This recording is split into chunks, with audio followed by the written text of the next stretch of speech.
আপনারা ভাবতে পারছেন? জাস্ট একটিবার ভাবুন মানুষ হিসেবে, কোনো পার্টির লোক হিসেবে নয়, কোনো ধর্মের লোক হিসেবে নয়। শুধুমাত্র মানুষ হিসেবে ভাবুন যে আমাদের এই রাজ্য থেকে শুধুমাত্র এই পশ্চিম বাংলা থেকে মোটামুটি এখনো পর্যন্ত ৬০-৬২ লক্ষ লোক এসআইআর এ বাদ যাবে। ভুয়ো ভোটার বাইরে থেকে এসেছে। বিভিন্ন অন্যান্য দেশ থেকে আমাদের দেশে এসেছে। ভাবতে পারছেন ৬২ লক্ষ আরও তো আছে সেগুলো আমি বাদই দিলাম। তারা আমাদের এই দেশে থাকছে, আমাদের এই দেশের লোকেদের কাজ করছে, খাচ্ছে এবং ৬২ লক্ষ শুধুমাত্র ভোটার। তার নিচে ৬২ লক্ষের বাচ্চা-কাচ্চা কমসে কম আরও ১০-১২ লক্ষ তো হবেই। যাদের ভোটে এখনো নাম ওঠেনি।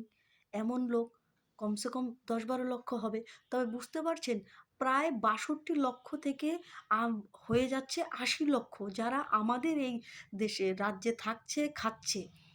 আর এই এসআইআরকে বাদ করতে চাইছে এই মমতা বন্দ্যোপাধ্যায়। আমি এই দেশের নাগরিক হয়ে অন্য দেশের লোক আমার অধিকার ছিনিয়ে নেবে, আমার রাজ্যে এসে কাজ করবে, আমার রাজ্যের ট্যাক্সের টাকা দিয়ে চলবে, এটা আমি কখনোই চাইব না। ভারতীয় নাগরিক হিসেবে এবং এই রাজ্যের বাসিন্দা হিসেবে কখনোই এটা আমি চাইব না।